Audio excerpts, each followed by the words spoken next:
दत्तभक्त म्हणजे ज्याला उद्धरून नेण्याचे महाराजांनी ठरवले तो दत्तभक्त. ज्यांच्या मुखी दत्तगुरूंचे नामस्मरण करण्याची बुद्धी दिली तो दत्तभक्त. त्यांची लीला स्मरण्याची आणि त्या सांगण्याची वाचारूपी प्रेरणा दिली तो दत्तभक्त. ज्याला या लीला ऐकण्याची बुद्धी दिली तो दत्तभक्त.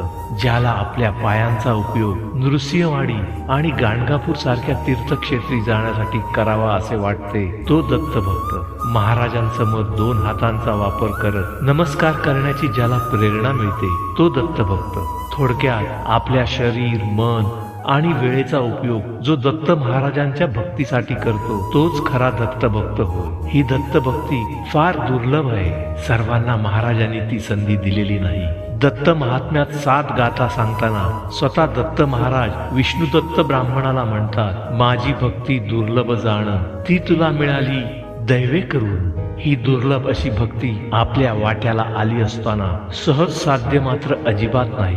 या मार्गात पाप, प्रलोभन, तमोगुण, संकटे या सर्वांना चुकवत दत्त महाराजांचे नामस्मरण करणे सोपे नाही, पण त्यांची कृपा झाल्यावर कठीण देखील नाही. आणि म्हणून दिवसातून एकदा तरी त्यांची होणारी आठवण ही मनाला दिलासा देणारी आहे. तेव्हा दत्तभक्त असल्याचा अभिमान बाळगत नित्य म्हणत राहा, त्रिगुणात्मक त्रयमूर्ती दत्त हा जाणा. त्रिगुणी अवतार त्रैलोक्य राणा.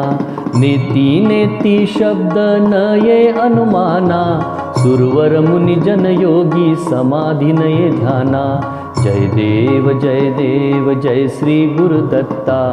आरती ओवाळीता हरली भवचिंता.